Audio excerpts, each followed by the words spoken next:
Welcome to the SCORE Business Showcase. We'd like to welcome our viewers. We have a special program today. We have a three-time national championship winner, Defensive Player of the Year, four-time Final Four player with UConn, the phenomenal Ashley Battle. Welcome, Ashley. Thank you. Thank you. It's a pleasure to be here. Now, I'd like to find out, because you've been with basketball for a number of years, what led you to basketball? Really just playing with my family. I have a robust family members, robust cousins, and, a lot of my family members are athletes, and I naturally just gravitated towards basketball. A lot of my friends played. I was the taller one out of the bunch and pretty athletic, and it just really came natural. Very good, very good. And I know you started in probably elementary school. Yes. How did the because you played with guys too, didn't you? Yes, I was the only girl on the all-boys basketball team. And how did the boys feel about that? They treated me like one of the guys because I used to kick their butt all the time. I'm sure you did. I'm sure you did. So, what led you to Connecticut, the UConn? I played travel basketball. I know a lot of people are playing travel AAU. I did that. We played in a lot of different tournaments where we gained a lot of exposure to different colleges. And UConn was one of those colleges that were looking at me. And I decided to go there. I knew that I'm a very sore loser. I know that about myself. And, UConn gave me a great opportunity to win, and I also knew a lot of the incoming freshmen, Diana Taurasi and Maria Conlon, coming in. Oh, very good, very good. Now, your three-time winning national championship with UConn. What did you have? What was the most exciting one out of the three that you would say? I think they're all special in their own unique way. Each year brought different challenges. The first one that was in 2002, we were the unanimous favorites to win. If we didn't win, it would have probably been a travesty. We were deemed one of the best basketball teams known to women's basketball. That team had four draft picks within the top five, and with Sue Bird, Swin Cash, Asia Jones, and Tamika Williams.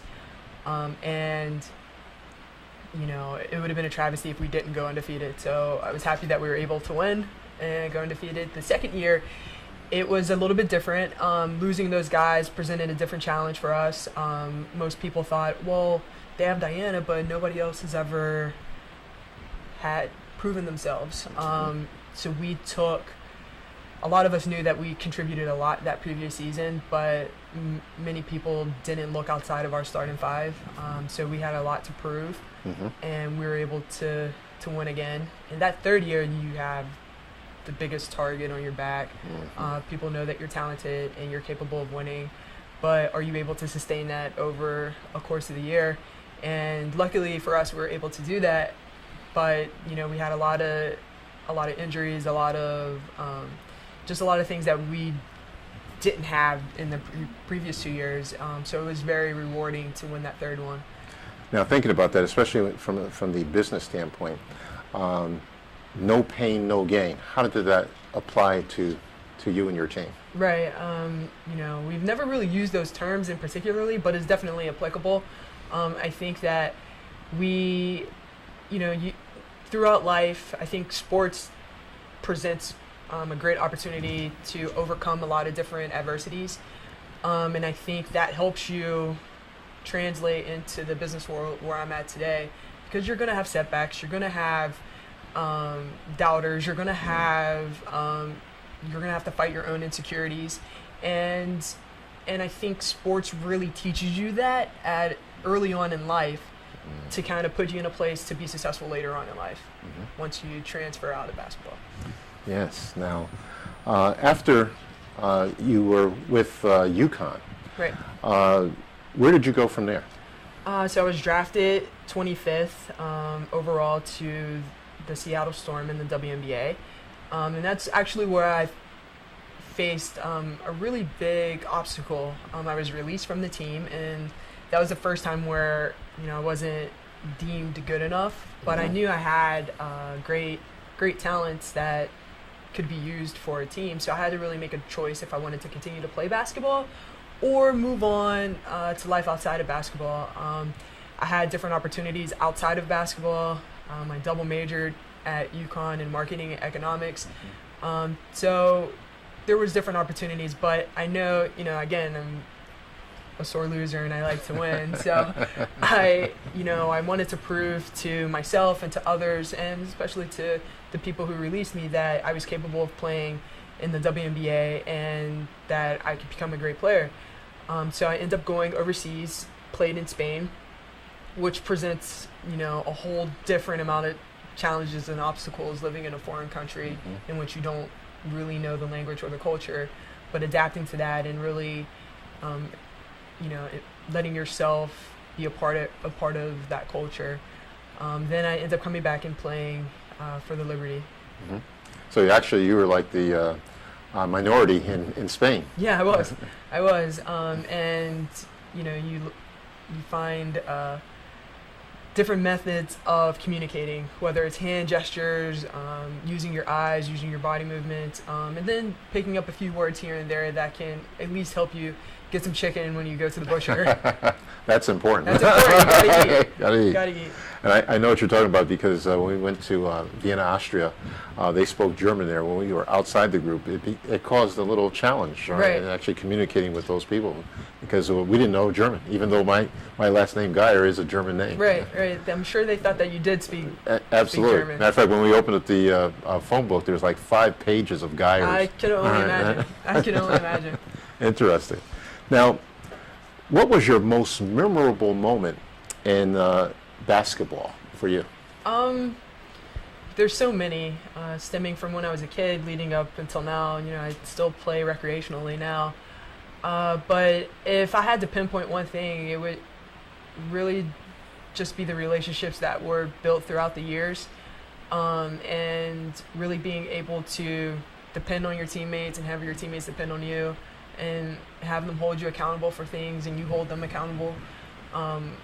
I miss seeing my teammates on a day-to-day basis. We're scattered all over the world right now, and we were able to, when I was playing in the WNBA, I was very fortunate to have a UConn player pretty much on every team. So every time when we travel or a team will come into New York, it was a mini reunion. Yes. And most players don't have that opportunity, but a lot of the saying is, if you see one UConn player, you see a bunch of them, because we're all relatively close. We enjoy each other's company. We like being around one another, and this is intergenerational. This isn't just the class that I'm in. This is stemming from the older generations that played before us and the generations that played after us. We're all pretty close. Oh, that's good. Now, basketball, and I'm thinking about, particularly because you're talking about relationships, how has that played a role in business for you? It's very important to build a great relationship with your clients, with your teammates in the office. I work for a particular group that there's a lot of athletes in the office, and we have that understanding of holding each other accountable, yet picking somebody up when they need to be picked up. So it's really almost being in the locker room, so to speak. There's a lot of we have baseball players, we have people who play soccer, we have basketball players. It's really an ingrained culture that we have there. Sounds like an international team. It is. It is for sure. But it's pretty great and a great atmosphere to be in. That's good, because what I was thinking about, especially when it comes to basketball, is your teammates having your back. Right, for sure. For sure. And it's quite similar at Barnum Financial Group, where I'm at right now, and we're able to really, I'm still relatively new to this side of the financial industry, so I have a lot of people really educating me, and I'm learning a lot, and really trying to take all the intangibles that I've learned through sport and really translate that into corporate America. Excellent, excellent.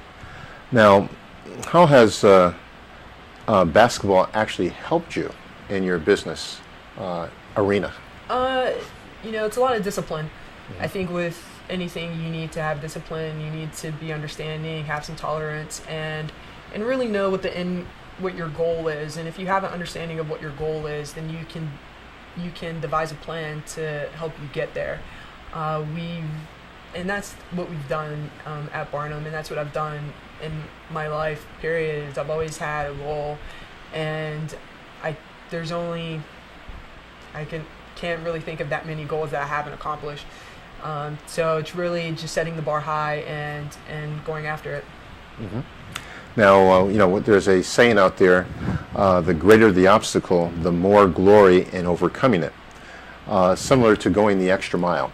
How has that played with you in basketball, but also in business?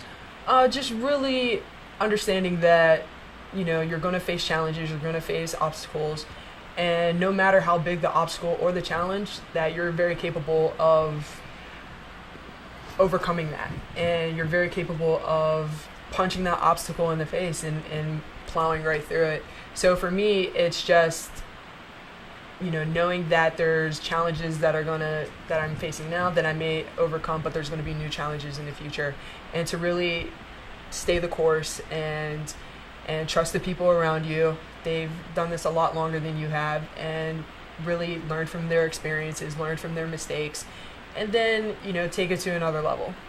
Okay. Now, in fact, it makes me think of a book.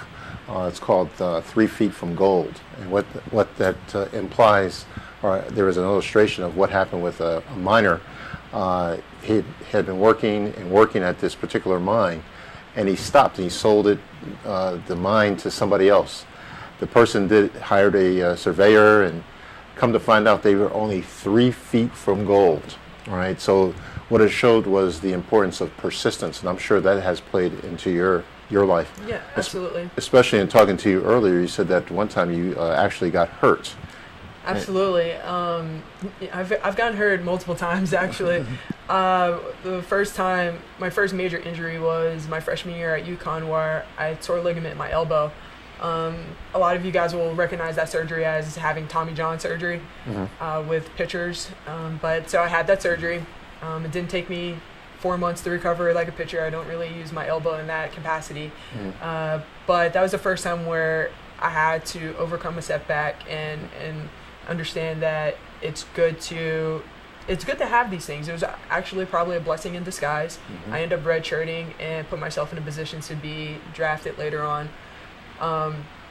And then when I was playing in Turkey, I had an injury to my hip and my ankle at the same time. I thought I had a sciatic nerve in my hip. So literally I would jump in the air, my whole left leg would go numb. Not good. Not good at all. Not good at all, but I'm walking now, I'm fine. And my ankle was the size of my calf. And if you've seen me around, you would know that I have these bite-sized ankles. And if you've known me over the years, you'd understand that I'm not really a sweller. So for something to be the size of my calf, it was a pretty big deal. Yes. And that was a huge setback for me. It took about a year to recover from. And it pretty much sidelined my basketball career. Okay. It did sideline my basketball career. Okay, all right. Good. Well, I'm sure it was a learning experience. Yeah, absolutely. And it also, I'm sure, when you fell down, so to speak, you didn't stay down. No. I have a great support system with my family and with my teammates that, they let me have my moment, and then when they thought it was time, they're like, get up, let's go. You have more to offer aside from basketball. And I had to, face that straight on and look in the mirror and say, you know what, they're right, you do. So let's giddy up and let's go. Exactly. Here at SCORE, of course, we give free counseling, which SCORE is known for with part of the Small Business Association. And so what came to my mind was, tell us the value of having a coach. Having a coach it's it's definitely valuable just having someone who's experienced a lot more than you have, and they can really translate their experiences to try to help you succeed and try to help you not make those same mistakes going forward. I know a lot of kids, sometimes they don't want to believe it, but it's the same thing with your parents when you have, your parents are telling you things because they want you to go down the right path, and sometimes along the way, a child or an athlete, they have to make their mistakes in order to realize that this is the path that I'm supposed to be on, and I'm definitely no different than that, but in that regards. But I straightened out, and I'm definitely on the right path now. So you had, in other words, you had some conflicts with your coach at some occasions? Not necessarily my coach, but just probably internal conflict in, okay, do you want to play basketball? Do you not want to play basketball? You have to decide, what you want to major. Do I really want to do this? Do I not want to do this? Where do I want to go from here? Just a lot of these internal conversations that you have, when you're trying to figure things out. And especially when you've done something your entire life. I've known basketball my entire life, leading up until my injury that derailed my career. So you really have to think about, put yourself in a position probably prior to that point of where do you want to go from here? What do you want to do? How do you want to achieve these goals? And really leverage, if you're in a position to play professionally, really leverage your platform at that moment to segue into your second career. There's been a few athletes that's been able to do that successfully. But I think no one ever leaves when they want to leave. Sometimes an injury does come into play that derails your career, but you should try to put yourself in a position that if that does happen, that the transition is smooth. Well, I tell you, Ashley, it's really been a pleasure having you with us today. I think we can get a lot of value from your experience as far as basketball is concerned, and also how it's transitioned into business and how it's helped you, right, to actually grow. We're here at SCORE, and we'd like to thank you very much for joining us this afternoon. And if you'd like to get in touch with Ashley, just give us a call here at SCORE. All right, go to our website, which is scorect.gov, and we can get you in touch with Ashley at a later date. But Ashley, thank you very much once again. You're very welcome. Appreciate it, and look forward to seeing you again. Likewise. Thank you.